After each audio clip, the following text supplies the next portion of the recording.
post St. Patrick's, while we're trying to recalibrate our mind, our bodies, and our lives.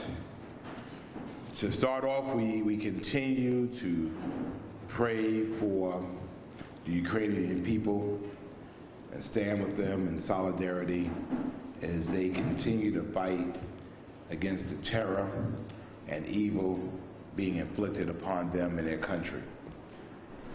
In a world of Putins, you need to be a Zelensky. And so we want people to stand up for what's right. We want people to stand up to bullies. We want people to protect the home front and do it with passion, do it with vigor, and do it with everything they got. So be a Zelensky. In our good news department, St. Patrick's Day came and is gone. We have did what we achieved, aspired to do, which was to have a successful St. Patrick's Day parade.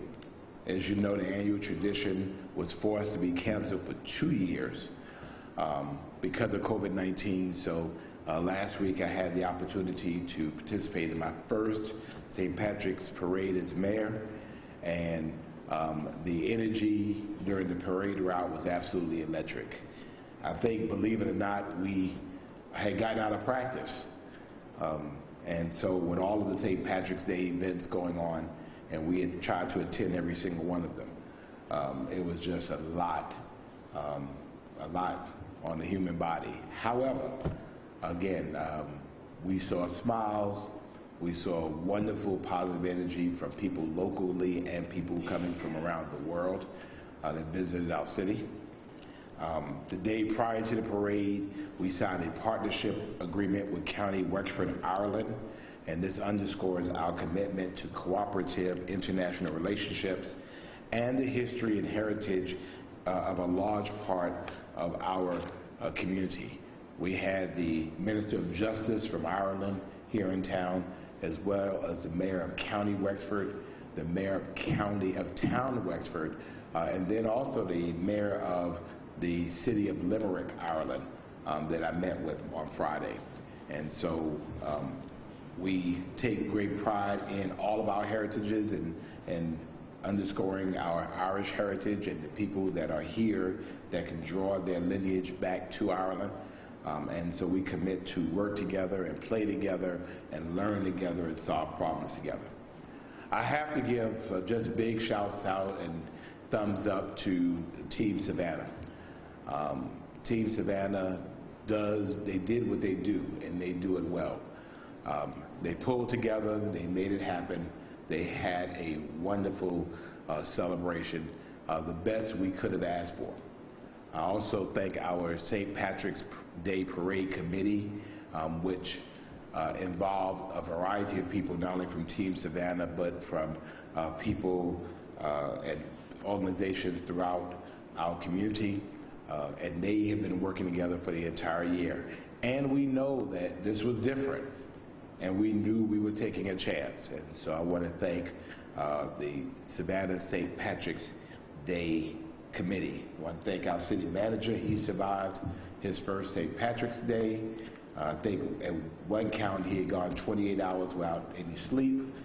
He will learn that cat naps help make things much, much better. But I want to thank him for immersing himself in St. Patrick's Day and really trying to understand this magic that's St. Patrick's Day. I want to thank Marty Johnston in my office. Although she's the deputy assistant to the mayor, she has a lot of experience in this kind of stuff. So she's helped to shepherd some of this. Also Susan Broker, all of our chiefs, and our sanitation folks, as we call them, the pride of Savannah. I mean, they just made it happen. This is the best of the best of the best of the best. And, you know, to take a celebration like we had and to be able to see our city reorganized, retransformed from what it was the day before is something significant. And I want to thank all of our small businesses who embraced this opportunity. to make it more focused on Savannah first, more opportunities for them to be able to win.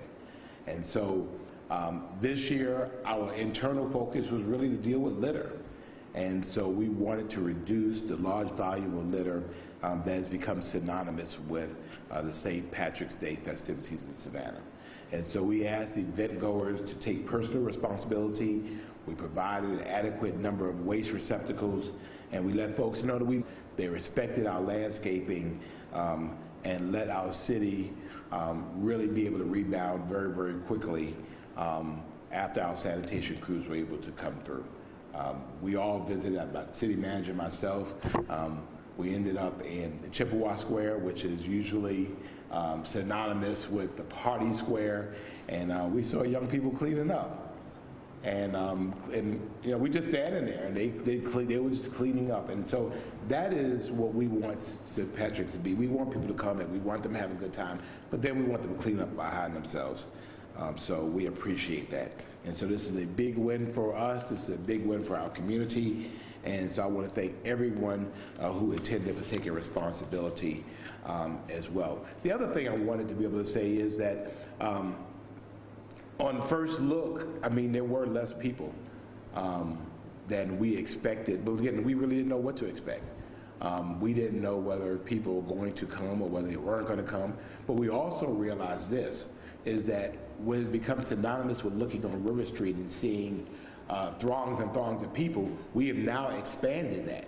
So you saw people everywhere, and you just didn't see them all confined to one space. And so you saw our residents being able to take part in their neighborhoods like they've never been able to do that before. And so when you looked at that, you saw people that had a much better St. Patrick's Day experience.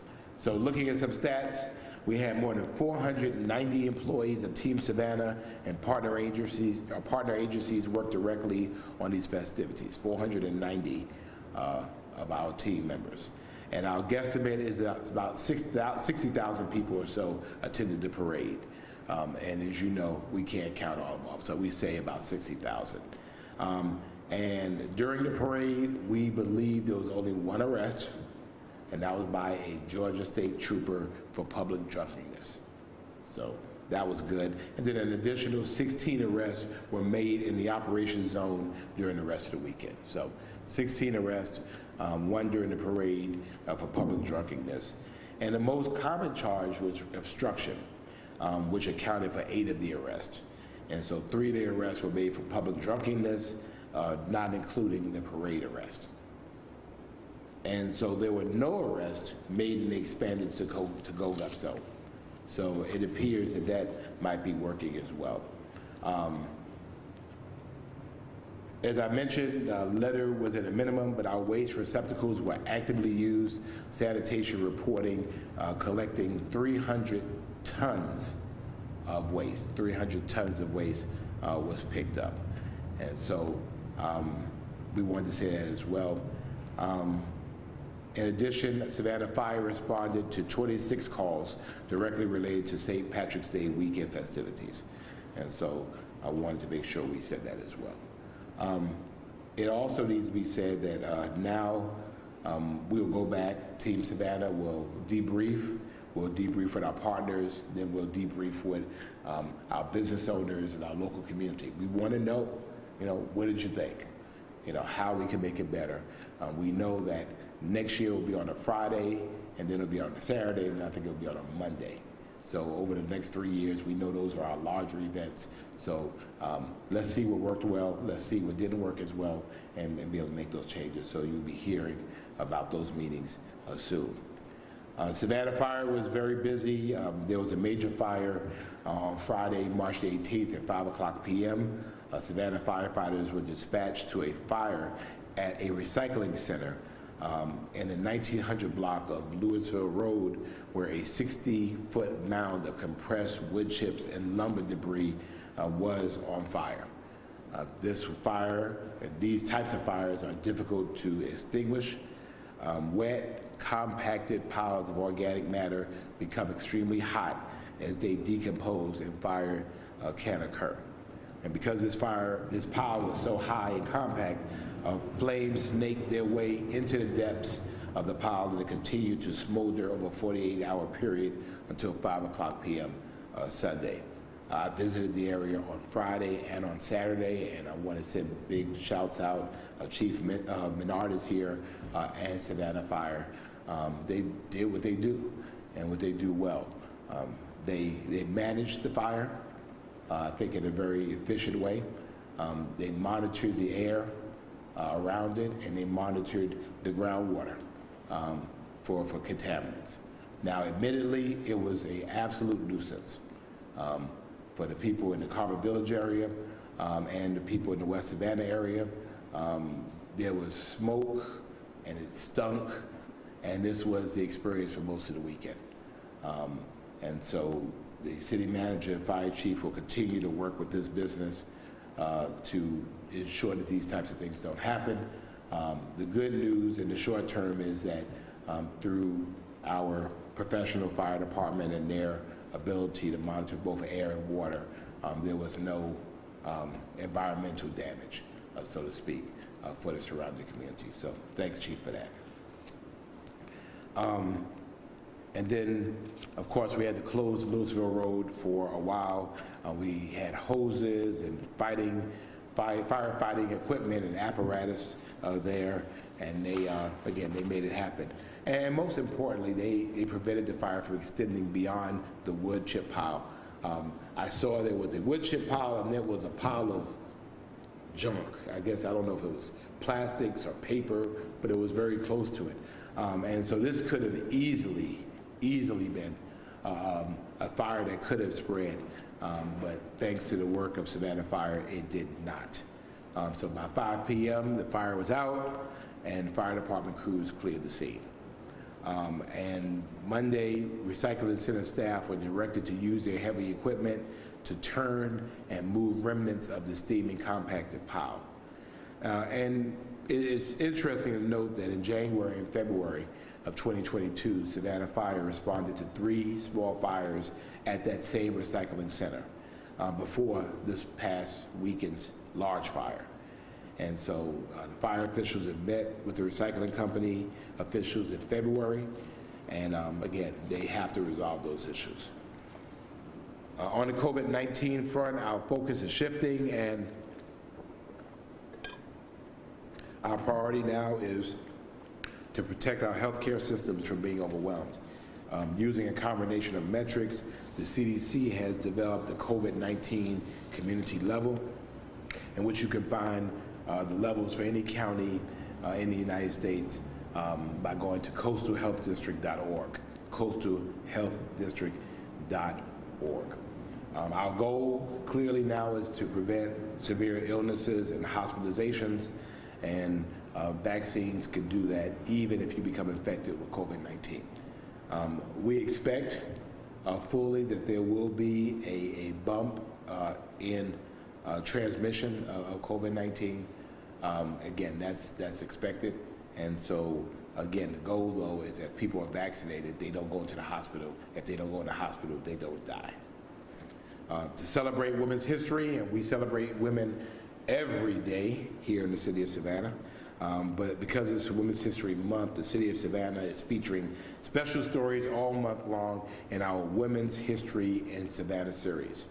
Just as was the case last month, videos will post every Tuesday in March to the City of Savannah's TikTok account at City of Savannah. If you do not have TikTok, go ahead, bite the bullet, do like I did, get TikTok, even if you don't know how to use it. Just go ahead and get it. The videos will post on Facebook and Instagram later the same day. And we look forward to continuing to tell Savannah's diverse story, not only this month, but throughout our year. And so I want to thank not only our archives department, but also our public communications department for making that happen. And speaking of celebrations, the Department of Fun is gearing up. Summertime is coming. It's now spring. We're a little less than 90 days away from summer. And so we know it's only March, but we want parents to mark their calendars for April 1st, because that is the first day to sign up for your child's preferred summer camp, and slots are sure to fill up fast. We know that you want to get your kids out of the house after the last 2 years.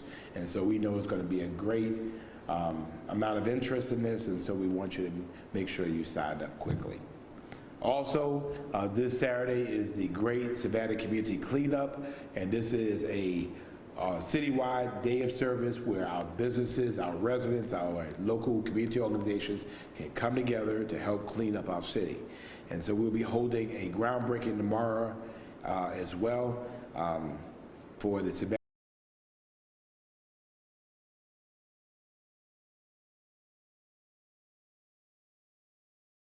Day. And this week, our evening meeting for the Savannah City Council will be in effect, and we will receive an update from the Housing Authority of Savannah. And following the workshop, we will recognize the Savannah State University men and women's basketball teams for their highly successful seasons, and we will also declare March 26th as Mamie George S. Williams Day. And as usual, we'll have several rezoning requests and your proposed annexation. We will consider providing authorization to execute a contract to complete phase 3 of the Waters Avenue revitalization process and the total cost of $1.2 million. So as we try to reinvigorate, still a lot left to go. That ends my prepared remarks. I'll answer any questions you may have. Good morning, Mr. Mayor. Good morning, sir. How are you? I'm good. You kind of touched on this a little bit with your opening remarks, but you did mention the fact that it seemed to be less people, concentrated within one area. Are you generally pleased with the expansion of the festival zone and things of that nature? Initial reports, I'm pleased. We knew that some of that was going to happen because you think about it, 2 years ago, Plant Riverside was not really what Plant Riverside is now, so we knew that would extend River Street. We knew that that would draw people across River Street. Again, the goal is that to make St. Patrick's Day more inclusive, that businesses all around our community have the opportunity to engage in that. And then also to be able to make sure that residents that don't want to be a part of that experience downtown can still enjoy what was going on. So right now, initial reports are that it was successful.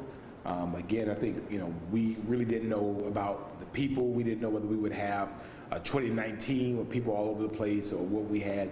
I think the weather played a part of that. I think people also assuming that things would be different might have played into that as well. So we're grateful. We looked down in Florida and saw what was happening in some of the spring break sites there in some of those cities and the things they've had to do in terms of the property damage and enacting curfews. So Savannah is blessed, and we'll take this W and we'll go back into the locker room and kind of see how we can do better next year. Good morning. Good morning. I'm well. How are you? Good. So we talked to some of the businesses specifically on Bryant Street who are affected by the construction zone that's going on there. A lot of them said that they were kind of disappointed with how their business turned out with the construction kind of moving from a problem that they've been expressing. So is there a timeline when that construction will be completed? Will it be done by next year, St. Patrick's Day, or what do you have to say? Absolutely. It'll be done by this summer, I believe. The reality is this, is that the construction needed to be done. And remember that the businesses asked us, and we agreed to basically not, to stop the construction during Christmas. So those businesses would have an opportunity to have, the fact is there's really no good time to do it. We'll be finished in June, and those businesses will have a wonderful, beautiful streetscape and sidewalk for their businesses next year. But there was just no good time to do it. And I think the city has been as accommodating as we could do, understanding that this work needed to be done. Good morning. Good morning, sir. Kind of going on my colleague's question, there were some businesses, specifically the Starland District and Victory Drive area, who really liked the expanded to go Hubstone, and they said they want to see it next year, maybe even year round. I know that was something the city piloted back in 2020. Is that something the city would reconsider just based on how St. Patrick's Day went this year? We don't know. Again, this was a experiment in a very specific time, in a very specific place, for a very specific reason. I think there are impacts on a variety of things. Again, I think that Team Savannah has to evaluate what that all means. And so, again, the Starling District was happy. It was a great time over there. A lot of people, these are people who might have been downtown, but again, this was an opportunity for those businesses to win. And so they did better than if we had just done things like we usually do them. So again, we'll evaluate, and the great thing about our city now is that A, we listen, more importantly, we evaluate. So, we'll see how it goes, and we'll go from there. Thank you. Thank you. So now it's Sean. Oh, go I have ahead. a quick question Yes. for you. I know you talked about wanting the litter to be, not an issue this year. Do you have any stats on if there were anyone cited for that, or if there were any issues with litter at all? I know you talked about how much was collected. No, I don't think we issued any citations for litter. And again, overwhelmingly, the attitude towards litter by those that were visiting and those that were living here was very cooperative. Let's get this done. Let's clean up behind ourselves. And that's what we saw. After the parade, I let Marty drive me around in a mule, which was a very dangerous thing. But we went around and looked at squares, and we looked at people, and we saw people with trash bags, and we saw people cleaning up and offering their mayor some of their leftover liquor. Which I didn't take. But, I think the attitude was really, really positive, and I think that was very, very encouraging to me. Morning, sir. How are you? Mustache or something? No beard. Okay. Yeah, I think this is going to be the last week you see this. Yeah. Gotcha. I wanted to touch on the recycling center fire. Yes. Alderwoman Lear told us over the weekend that she acknowledged those talks as far as looking at buffers between residential areas and industrial areas. What more can be done in terms of zoning to further protect folks in those areas from businesses surrounding? Well, I think that some of this problem is really systemic. That was before any of us got there. I mean, Carver Village is a residential community. It will remain residential. West Savannah is a residential community. It will remain residential. In between that is the Louisville corridor, which is an industrial zone. It's been industrial. It will stay industrial. I think part of the reason why it's industrial is also that there's a train line that runs behind that is very attractive to industrial businesses.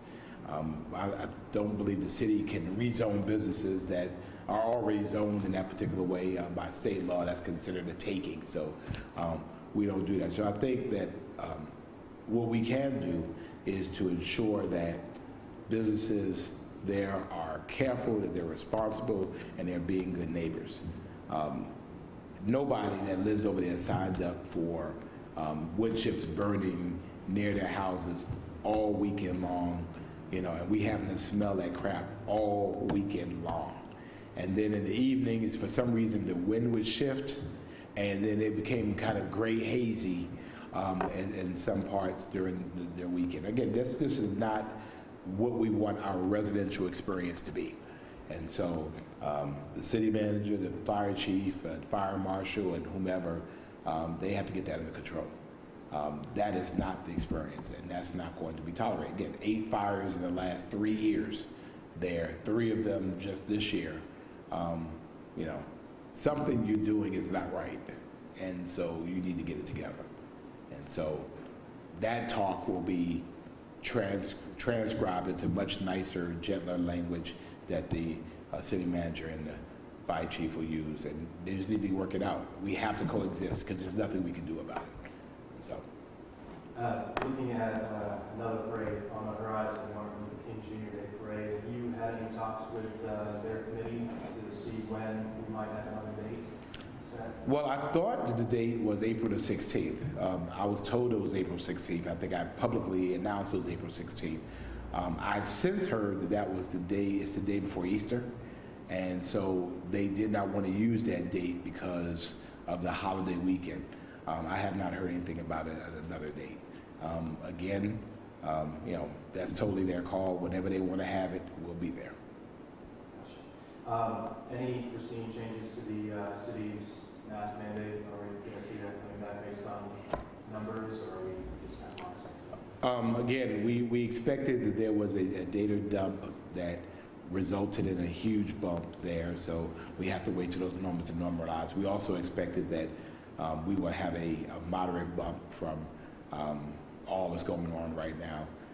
There is supposedly another variant on the horizon, you know, and so you know, right now it's day to day, it's week to week, and you know, we'll respond as the medical and the public health professionals suggest that we do. Thank you, sir. Anything else? All right, well, Chief Bernard has not really had a great opportunity to face you all. So if you need him, he is right over there, willing to answer any questions. He'll tell you as much as you want to know about wood chips, compost, burning rates, and all those things. He loves that kind of stuff, and he'd be more than willing to answer those questions. Thank you all. Have a great week.